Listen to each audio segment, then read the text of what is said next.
Welcome to livingpianos.com. Robert Estrin here with a show about what it's like to be a classical musician in the 21st century.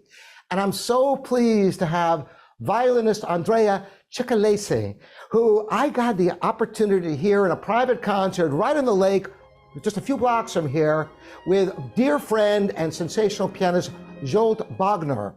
And we've got Andrea here right now, and I want to welcome Andrea. Good to have you here. Thank you so much, Robert, for having me on your wonderful show. I'm really flattered to be invited, and I'm really happy to share some of my stories with you. Absolutely. So, I was really astounded going to this concert, and I was already very, very taken with your playing, and not only the technical mastery, but the depth of your musicianship. And then at a certain point, my wife whispered in my ear that you were 17 years old, and I almost fell out of my seat. And then later on, speaking with you, learning that you've only been playing the violin for 9 years. I thought, how is this possible? So tell me a little bit about your background and your training, and let everybody know about, you're from Italy, living in Germany, you're making your foray into the United States now. Tell us a little bit about yourself. Okay, so as you mentioned, I started playing the violin when I was 7, which was exactly when I moved from Italy to Germany. And so learning the violin, I learned violin before German, really. So it was kind of a language for me to learn in that moment. And it was in a moment in my life where I really needed this, since really we left family, friends, and everyone to move to Germany. And the violin was me comforting myself, basically. I started lessons with Rudens Turku, also under guardians of Anna Chumachenko, who is just incredible teacher. Then I moved to Würzburg University of Music when I was 13, and I studied with Herwig Zack there. And now I'm currently, since 2 years, teacher of Josef Rissin, who I just couldn't be happier with. I think he's an absolute genius of music, and he taught people like Daniel Otsakowicz, Sergei Kachatyan, or Albrecht Borniga, so really amazing people. And I think I'm in the right place right now, and I don't really want to go. so that's my musicianship right now. Then we met in America, as you were saying. And that's because I was invited to play a recital in Buffalo with pianist Alexander Malafeev, who is, as we all know, incredible. And that must have been quite an experience for you. Absolutely. It was actually my dream to perform with him since many years. I vividly, and it sounds like a movie when I say it, but that's just what happened. I remember sitting on the couch with my father, and I was showing him a video of Alexander, and I said to him, one day, do you think I will play with this guy? Like, it was, he is 4 years older than me, so it was like a feeling of someone that I looked up to a lot. So someone still in my generation, but older, and here I was 2 weeks ago. We played in Buffalo. We played Beethoven First Sonata, Schubert Sonatina in D from Opus 34, and Grieg Third Sonata, and then encores by Massenet and Shostakovich. And it was just a wonderful, wonderful experience. And fabulous. I hope the public enjoyed. It seems so wonderful. Now, a lot of people would imagine that in order to get on such a level of playing and artistry in such a short amount of time, that you would be spending all day, every day practicing. And in talking to you, you revealed to me that you're practicing, you do not as much as some people might think. Tell us a little bit about what your day-to-day generally is like. Of course, when you're preparing for a program, I imagine you're immersed in practicing and rehearsing and all of that. But how do you find balance with travel, practicing, learning new repertoire, rehearsing, and all of that? What's that like? What's the life like? Well, that's basically, I think, what a healthy life of a musician nowadays should be, even what I'm trying to achieve. because you cannot, in my opinion, you cannot practice 7 hours a day without really any reason. And then you're only in this practice room. Like I can imagine, for example, now talking about your channel, a pianist who is practicing, is 8 hours a day, only in his practice room alone. And then suddenly, like in a Hollywood movie, he gets discovered, and then he goes on stage and he's like the best performer of all time.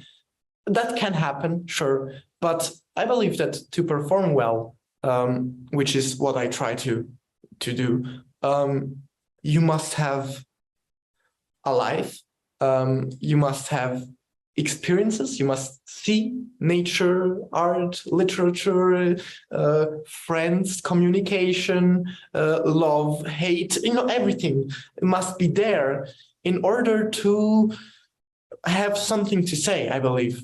Because if you're empty inside, then it's not really gonna go well. And after my recitals, usually it's some of the most lonely moments in my life, because I play and I open my soul to the audience. So I really give them part of me, of my being in that very moment, of my present being. I give them part of it. And then I go in the dressing room and I'm empty because I have nothing more to say. And that's when you feel alive in a concert, to quote my friend Daniel Otsakowicz, which he told me, when you feel alive in a concert, that's when a concert went well. And I believe that really part of it really is true. And that's what I try to do. Absolutely. And I always enjoy the after concert, getting together with friends and fans. It's always a joy and kind of a relief, because there is a certain amount of nerves. And that's a question for you. And by the way, I want to let everybody know that a little bit later, we're going to play an excerpt so you get to hear Andrea in performance. So stay tuned to this video, because you're going to want to hear this music. But tell me about how you handle nerves. Do you get nervous? What's it like for you getting on stage when there are, hundreds or even thousands of people in a hall? How do you cope with that? Well, I have to say that I'm very lucky, because I don't really have big problems with being nervous. Of course, what I call it is adrenaline. There's always adrenaline when I play, when I do chamber music, when I perform as soloist. I mean, there is always something there. Nevertheless, my most nervousness actually comes in the preparation of the concert, and not really in the concert, because when I'm told, okay, you have to, you're playing a recital. Let's take this, for example, in Buffalo, which I played now with Alexander, and I'm thinking to myself, okay, so we are very good friends, but still, this is an important guy, which I'm playing with, and obviously, like it should be, because nervousness shows responsibility.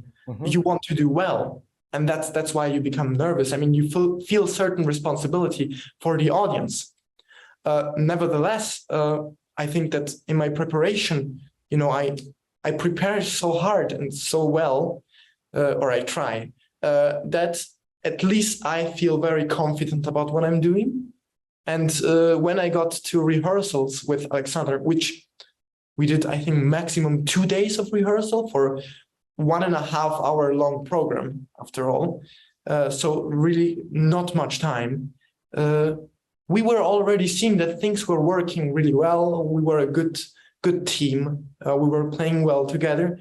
And the atmosphere was wonderful, because although he has this big career and he just came back from performing in Concertgebouw Amsterdam, Salgebouw Paris, and Tanglewood Festival with Michael Tilson Thomas, he makes me feel like just a colleague, and friend. And so we had a wonderful time. And when we got on stage, we really, really just had fun.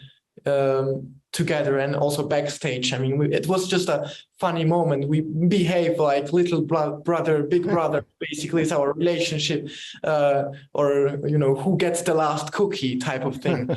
So I couldn't feel more comfortable. And generally in my performances, that's how I approach things, like as a game, but with responsibility, basically. Well, that's great that you put the nerves at the beginning instead of at the end, as it should be, you know, and I know there are different schools of thought as to how to approach performing. For example, at a concert I attended of Ivo Pogorelic, sensational pianist, the hall was completely black, so you couldn't see your hands in front of you. And he walked out on stage and without even looking at the audience, proceeded to play a brilliant performance. So perhaps his way of coping with the audience is to pretend they're not there. I may be misspeaking because I don't know this for a fact, but what I like to do is, in a best case scenario, take that energy, that adrenaline you spoke of, and use it to inspire things that maybe you never thought of doing before. So I'm going to ask you, how much of your program do you leave to the moment, to spontaneity, and how much is really just worked out that you try to faithfully reproduce what you did in practice? So there is this violinist, Jascha Heifetz, which I'm about to quote, and he is the most legendary violinist of all time. When you practice, act like it's the last time you're playing. When you play the concert, don't give a damn. What I mean to say with this is, when I practice, I mean, with my teacher and with music, especially with Beethoven or Schubert, talking about now my latest recital, it's all worked out really, really finely, like every phrase. I mean, there is history behind this music. There is a way to play it. Of course, you have to be individual, but I really program what I want to do, like as a total shape, you know, in phrases. Nevertheless, when I go to the performance, I don't think about what I programmed to do. I just do it. And when I just do it, certain things might be different. Or I think music generally, when you say this phrasing is good or bad, or this color is good or bad, that's not really possible. I think it depends on the context. So what came before and what did it feel right to do in this moment? For example, in the second movement of Schubert, which you heard me play, there is this unbelievable slow and warm theme from the violin, which in every performance I play differently, really. Right. Which you can't really, you know, program this. And about Ivo Pogorelic, my approach is very different. But of course he is Ivo Pogorelic, so I might be the wrong one. but my approach is to feel the energy from the audience and then to reflect it in an amplified version to them. And that's how I take my adrenaline and give it to them, especially now in the Greek sonata, for example. If I take from this last program, you know, I feel they are listening. There are moments where it's almost impossible to hear what I'm playing, really, with pianists really, really fine.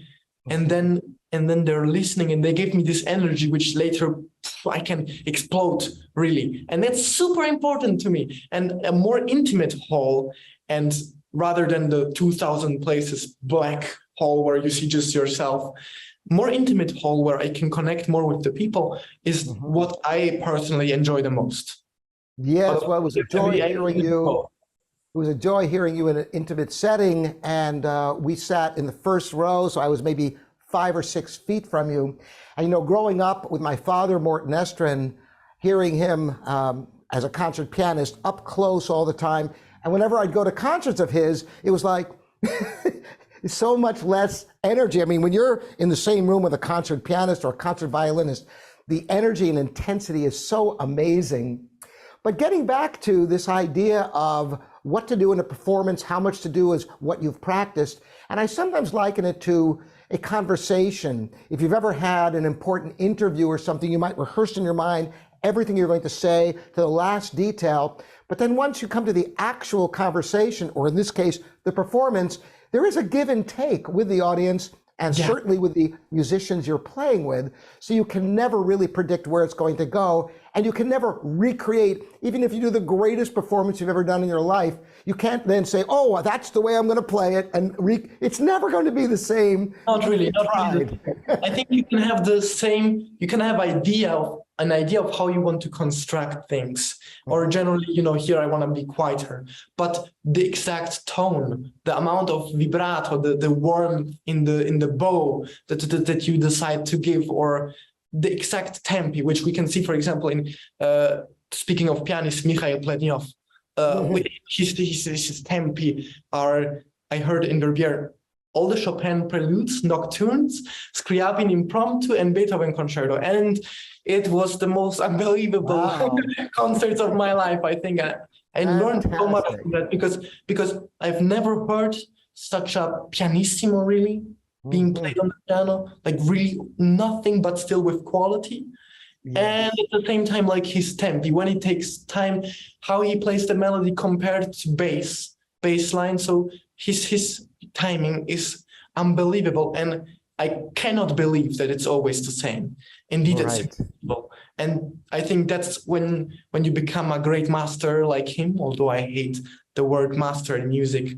But when you're as good as Mikhail Plednyov, which almost nobody is good, then I think that's what you do in a concert. I heard that, for example, he is practicing on keyboards and not on real pianos. I don't know this for a fact, but I heard this legend that he's playing on keyboards, because then he goes to the concert and he has the amount of experience that he thinks of a color and it comes, and so he can do whatever he wants.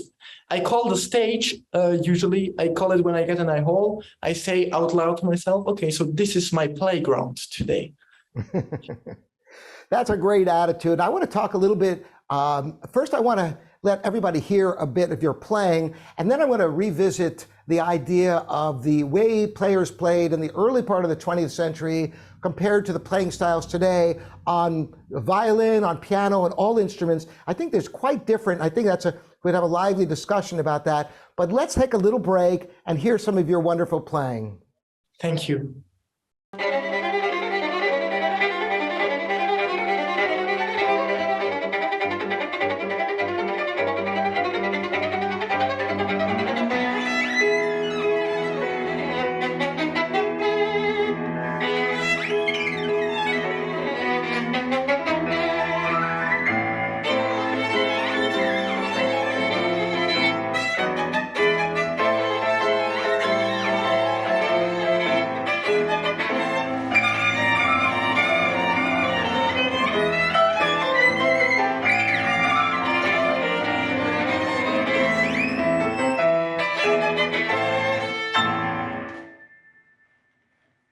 Wow, that was some magnificent playing there. And there's a lot more. We'll have links here on livingpianos.com and YouTube in the description, so you can hear more of Andrea's fabulous violin playing. Thank you so much. So the way instruments are played today is very, very different from what it was. You mentioned Heifetz and Milstein and the great pianists of Hoffman, Levine, Rachmaninoff, Horowitz. And it seems that there was much more creative diversity in performances then, which I attribute a great deal to technology. My generation grew up with recordings, and now everybody has everything right in their own pocket. You can hear every performance of everybody in the world at the click of a button. And I think to some extent that's made everybody play more alike. And I was wondering what your feeling is about that. And if somebody goes out and plays with the kind of wildly creative expression that Alfred Cortot on piano or some of the great violinists did, would it even be accepted today? What's your feeling about the general performance practices in the 21st century compared to earlier in the 20th century? I mean, that's a very interesting question. And I have, I always change my ideas on this, because on the one hand, I love to, pick up my phone and I can listen to unlimited music, which is also a gift for us young musicians to be able to listen to whatever we want, really. To take, I don't know, taking plenty of Beethoven Third Concerto, I can listen to it every day, just like this. And then I say, okay, but let's see how Richter played this, and then I go on, and there is the recording. so on the one hand, that's wonderful. On the other hand, you mentioned the common problem. That's something that surely is the effect. For example, if you mentioned Rachmaninoff, with Rachmaninoff, I always associate Fritz Kreisler, a legendary violinist, which they even recorded together the Greek sonata that you listened to me playing. I've heard that performance, and of course, it's spectacular. Yeah, and the way Kreisler plays it, it's just today people would in the audience would look around like what is this? But if you take maybe the second movement, which I'm the most fan of, I mean the tempi of Rachmaninoff, Kreisler's tone, vibrato. I mean, you have to get used to it, but I think it's the best recording of the second movement, which today in any competition you would be thrown out in the first round with something, which is funny because it was Kreisler. so I really have mixed feelings about it. But when I learned the second movement of the Greek sonata, big inspiration was from this recording, actually. Of course, I tried to make it my own. I worked a lot with my teacher and took ideas. But generally, when I play a piece, actually, I don't really listen to recordings. I listen to recordings before and after I'm playing it, just because of the problem that you mentioned. So that's my reason for myself. The only exception I made was in this second movement of Kreisler, because I just wanted to copy certain glissandos, really, because they were so amazing, and I tried, and yeah.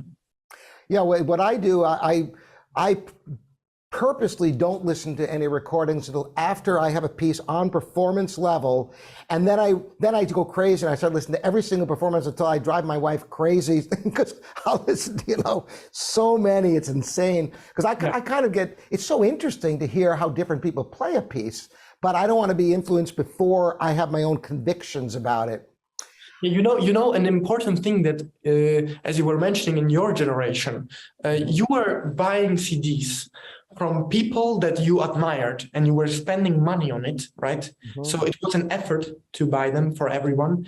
Some were more accessible, some were less accessible. And so, of course, you would choose the great masters like Horowitz, Richter, Rachmaninoff, whoever. In our case, and I think that's super important for young musicians, and that's just my humble opinion, is really to develop good taste. That's the most important, I think, because if you develop good taste, then you're able to listen to yourself in practice and decide, okay, this phrasing maybe is rather, acceptable than this. I can just hear suddenly do a tone suddenly loud or whatever. So good taste and listening to the old legends was more common, because nowadays people click on the first recording on Spotify and then listen to 500 things and then they're confused. While those days you just had, the really good recordings which you were buying. Of course, the difference is, which is also a pro point, is people like me who are aspiring violinists. I'm happy if people listen to my recording. And that's something that in your days, maybe it was less possible. So there are pros and cons, but from the learning perspective, I think the good taste development is the most important for me. I just did a video recently about the two instruments everybody studies in music conservatory, which are piano and singing, even if it's just sight singing or singing in the choir. So I was wondering what background you have in other instruments, piano specifically, and any other instruments that you may have studied. Well, studied with teacher. I have studied not any other instrument, but in my free time, I'm constantly on the piano. Mostly, I tried a little bit of jazz actually on the piano. Which it's just my free time. I love to listen also to jazz recordings, and when I have a phrase in mind, it's for me it's really important to sing it or to play it on the piano because of the following thing. If I'm playing a piece and I'm singing it, then I don't care about technical issues. Because for myself, I don't really care about how I sing. It's just about I want to make clear to myself how is the phrase, right? While on the violin, I think I'm making it clear, but I always care about intonation, rhythmic, how I put my fingers, or if there is a fast scale. You know, when I sing, I just ignore these things. And then I have a much more clear understanding of what I actually want to do. Take that and put that, apply it to my instrument. That's my technique often. You know, my daughter, Jenny Estrin, is a violinist, and she plays with the Mozart players, the opera, the ballet, and all of that. But she also performs in, you know, fiddling and does songwriting and all of that. So I'm wondering how much crossover you do. You mentioned jazz. Do you do any jazz violin or other styles? I don't perform jazz for now, which is maybe, who knows, something that in my career can still happen when, like, take Friedrich Gulda talking about pianist. I mean, after super many years in Carnegie Hall, Concertverein Wien, or the biggest halls, he moved to America and did jazz on what they said was an acceptable level for the serious jazz community in America. I mean, that can always happen. Or with conducting, I'm really fascinated, really fascinated. But about jazz, I mean, public performances I have not played, but in my free time, sometimes with my father, for example, who plays piano, not professionally, we do certain pieces, jazz pieces together, improvise, or with my friends. It's always a fun moment to spend time with.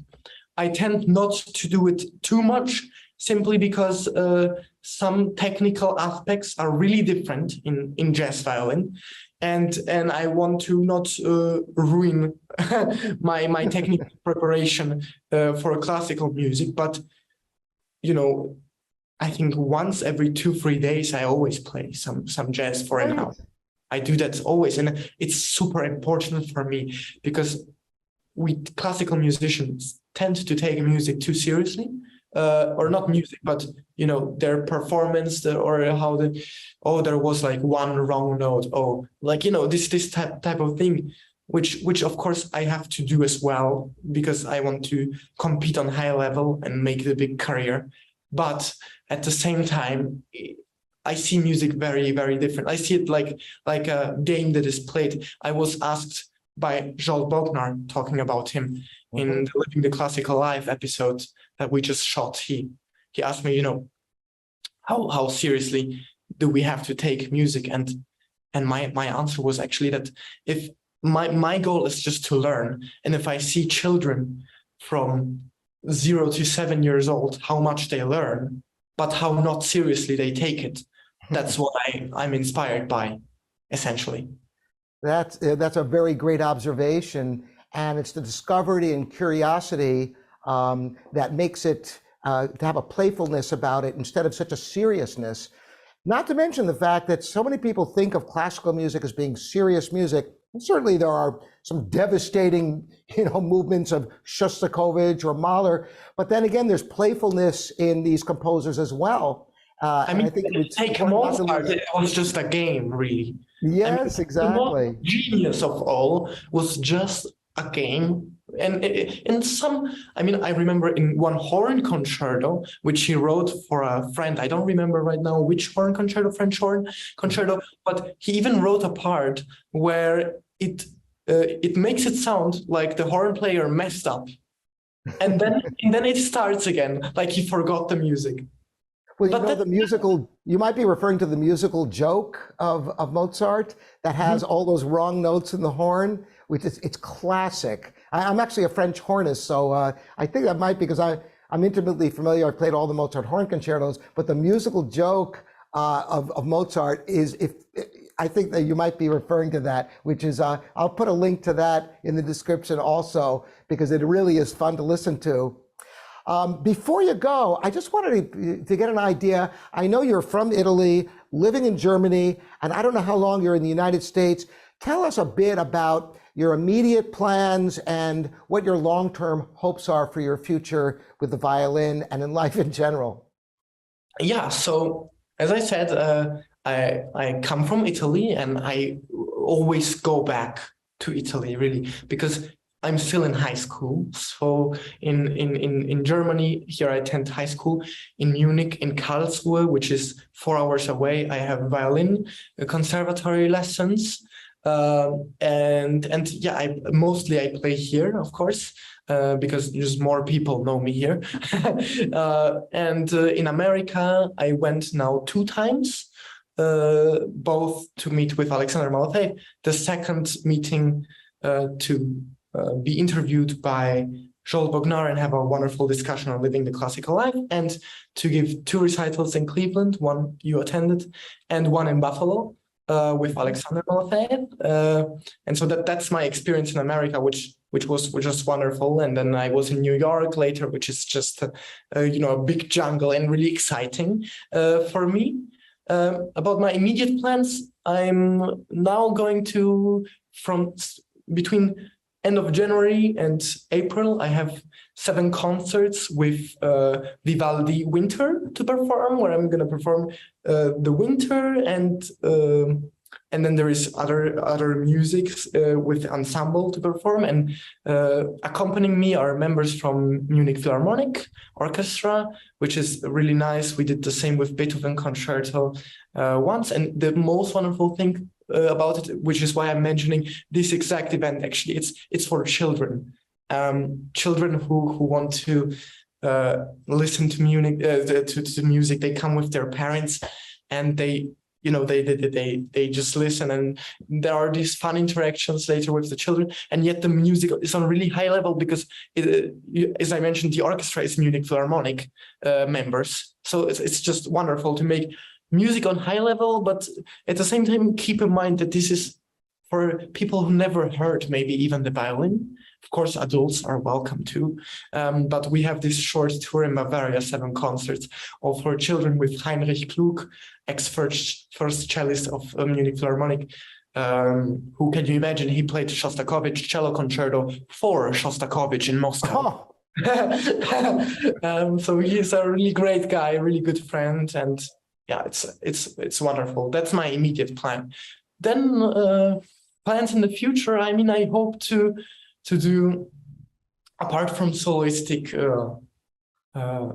career, I hate the word actually, career, for soloistic performances, I hope to play a lot of more chamber music with colleagues like Alexander Malafeev, or we decided to go also on tour with Zsolt Bognár, and there's a lot of things that are yet to come. And of course, one day, if we stick to America, hopefully we will attend another performance of mine in Carnegie Hall. That's the big goal. That would be fabulous. And I can tell you that I'm so glad to get to know you and look forward to hearing more of you. And perhaps we can perform together at some point as well, which would be a real joy. Absolutely. So, I'm wondering, since growing up in Europe, and coming here to the US, I'm wondering if you find any qualitative difference between audiences here and the acceptance of classical music in the United States compared to in Europe, where you grew up. Actually, I find quite big differences. I see that in the United States, for example, there's many pros and cons to this, but I think many classical musicians are also doing more social media, for example, or more playing other types of music, or being entertaining with other types of content, really, that is not music, which has great sides, for example, that it's more accessible for young people in America, I believe. On the other hand, one has to always watch out that it doesn't get completely away from classical music, because otherwise you're not making it more accessible. You're just changing the topic. So that's my perception of it. And also in America, it felt like everything is more possible. There is more opportunities once you're in a circle of people that want to help you. Since basically, I don't know if it's my perception, but I saw a lot works with donations in America, which in Europe, it's almost not possible. So in Europe, it's through, well, of course, manager, hall, and then how is your career right now? And this is what you're getting. While in America, if there's someone who believes in you, you're being pushed much further, is my perception as a young musician right now. On the other hand, I see places like Juilliard or, CIM, let's say, and musical education, which are prices like $55,000 per year, which I could not afford. And here in Europe, we have Vienna Conservatory, let's say, the biggest conservatory in the world, probably, with incredible education and incredible names, big teachers, really geniuses of music there, or Mozarteum in Salzburg, which I'm paying in Karlsruhe with Josef Rissin, a legend of the violin. I'm paying $300 per semester. So in that sense, that's more accessible for young people. Yes. So that's my pros and cons about America. It's Gotcha. really Different ways. nice. Here, orchestras, for the most part, are supported by private donors, where in Germany, for example, they're state-sponsored. So there's a different business model for young artists. And I mean, if you take the budget that they have in America, it's just huge. I mean, you're in Cleveland right now, correct? That's right. And I heard, for example, a concert master in Cleveland, it can get up to 7 digits. I mean, the price here. Yeah. While in Munich, it's much lower, because it's from the state, of course. And that has also pros and cons, because one can fall down really quickly from private donors, but it's more, and when it's in America, even the streets are bigger. Everything is bigger in America, and it looks like you can dream more forward in America, which in some cases it's true. Sometimes you have to watch out to what are you actually saying yes to. But in Europe, or especially in Germany, I can talk because I don't know much about the business in Italy. I know a little bit, but in Germany, it's much more, structured, I think, like Germans generally. Exactly. Well, they're different cultures. Anyway, I wish you great success in your budding career and look forward to keeping in touch with you. And I want to thank you for visiting here. And everybody, you can check out more of Andrea. There'll be links below. Thanks so much for joining us. And we'll see you next time here on livingpianos.com. Thanks again, Andrea. Thank you so much, Robert, for having me on your incredible channel. And it's a great opportunity for me to share my stories. I hope some of them were interesting, and I look forward to doing this again, discussing some other topics, and we will see each other next time, which will be soon, where I come to Cleveland very soon. Sounds great. Well, take care and see you all next time here on livingpianos.com.